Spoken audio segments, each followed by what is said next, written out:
uglier. You lose hair. The older you get, the more unemployable you get. So if you don't set yourself up now, you're going to be nothing in 20 years. Do something, Mr. Wakefield. Don't be... Because then it'll go sideways real quick. No. Mr. Wakefield, you're charged with possession of marijuana. You're facing up to a year in jail and or a $4,000 fine due to the amount. You worked out an agreement. They're offering you 30 days in jail credit for the... 4 days? Yeah, 4 days credit that you've already done.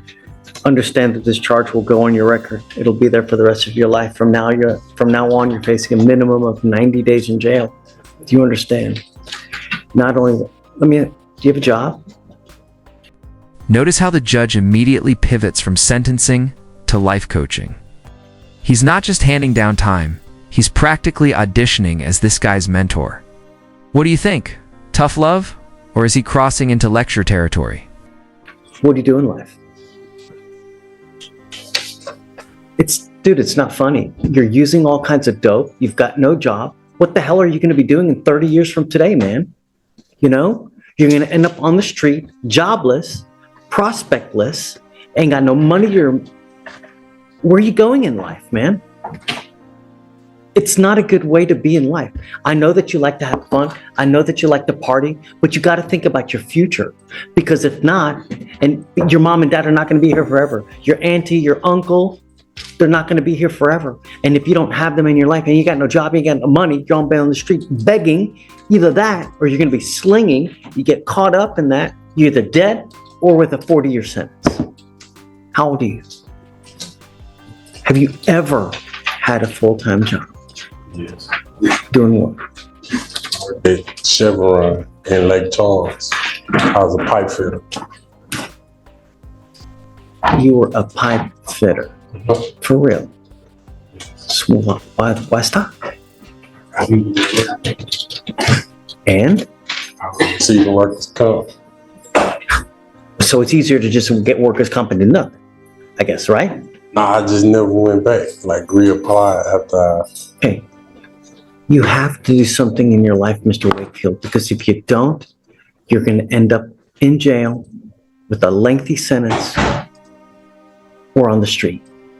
That's not a good way. You work hard now, so you set yourself up for the future, so you can have vacations. You can buy nice cars the legitimate way. What you're doing now, it sucks. Just bottom line, it's not a good way to go through life, man. Judge, while he's in custody, I can have a max social worker talk to him about options. That'd be great. Dude, pipe fitting, if you get a trade like that, you can kill it, man. Making 20 to 30 bucks an hour. Holy you can buy a Benz, man. You can, with that kind of money, you can kill it. What you're doing now, it sucks. It sucks. And I don't even know how you're getting your money to do the dope. Anyways, you got to be getting it from somehow.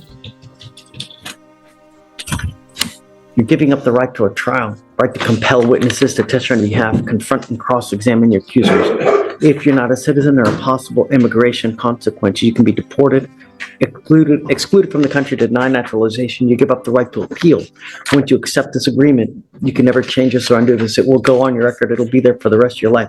The reason I'm telling you this, Mr. Wakefield, is because your demeanor and the way you act when you come in here, you think it's a joke. And what I'm trying to tell you is that your future should mean something. We have enough brown and black people in custody as it is. Your life is hard enough as it is, being a black and brown person in society. It doesn't get easier the older you get. It gets harder. You get fatter. You lose hair. Is where the courtroom stops being about one defendant and starts reflecting on society. Judges rarely say the quiet part out loud, and here he did. Do you think calling it out makes a difference? Or is the system too big for one voice? The older you get, the more unemployable you get. So if you don't set yourself up now, you're going to be nothing in 20 years. Do something, Mr. Wakefield. Don't become a statistic. How do you plead? Guilty or not guilty? I will find you guilty, sentence you to the agreement. I will roll your court costs. One more thing. I'm done with catch and release. So if you continue to come back with criminal cases, what we're doing today, the plead on the spot, be done. It's not going to work. Do you understand? If you come back, it's not going to go well. Good luck, Mr. Wake. And Judge, if I could just get you to make a note on the docket sheet that he pled on the same day I was appointed. Okay. Sure. Thank you, Judge. Okay. Come over here. Okay. So here's the paperwork for that. Then you write on the. Please, on both. Yes, sir. You said Treadwell, right? Yes, Judge. Okay. 18.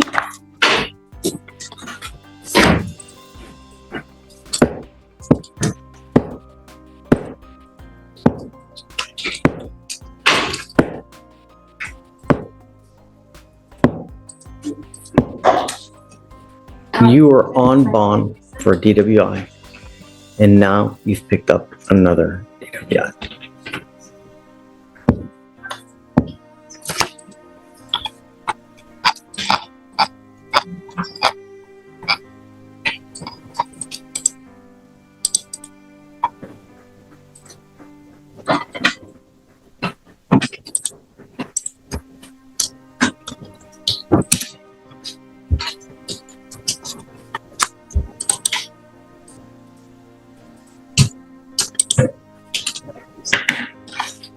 We're going to do probable cause. You have the right to remain silent. Anything you say can or will be used against you. You have the right to have an attorney present. If you cannot afford one will be appointed to you, man.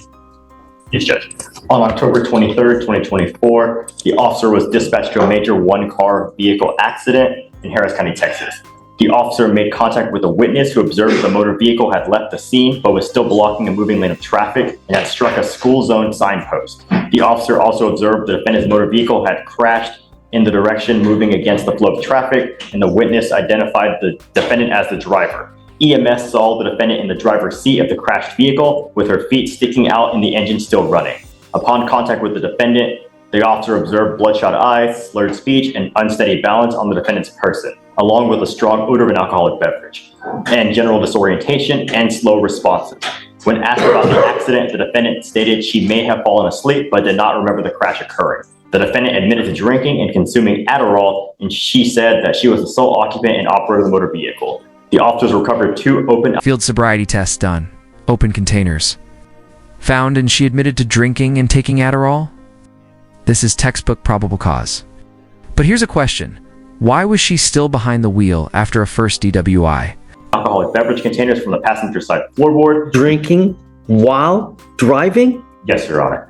And 4 unopened containers. Standard field sobriety tests were performed, HGN 4 out of 6, walk and turn 8 out of 8, and 1 leg stand 3 out of 4. A blood warrant was drafted and executed.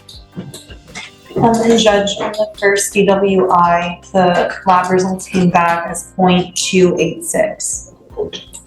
0.026. That's not 0.206, because there's a big difference.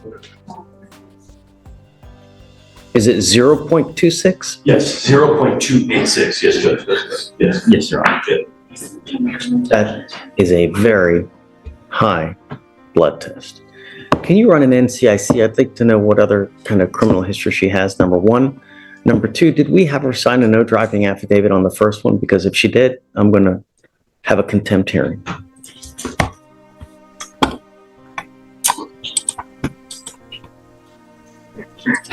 I don't see a no driving affidavit on the file, Your Honor. Yeah, well, her driver's license wasn't eligible though on the second DWI. Probably because of the first and the ALR. Mr. Treadwell, I want you to be perfectly clear about something. I'm going to do everything in my power to protect the citizens of Harris County.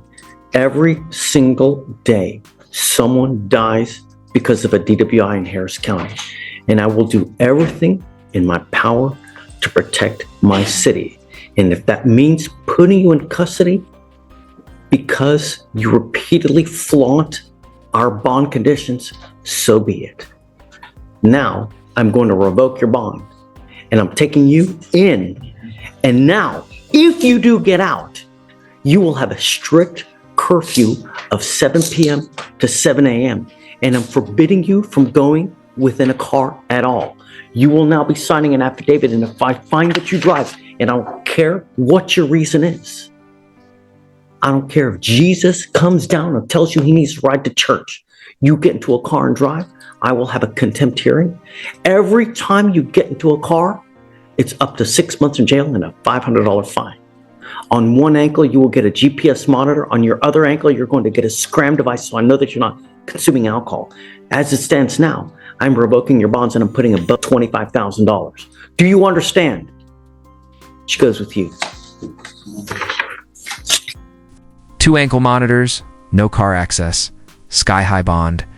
This is maximum lockdown without prison walls. The drama here isn't just the sentence, it's the symbolism. Zero tolerance.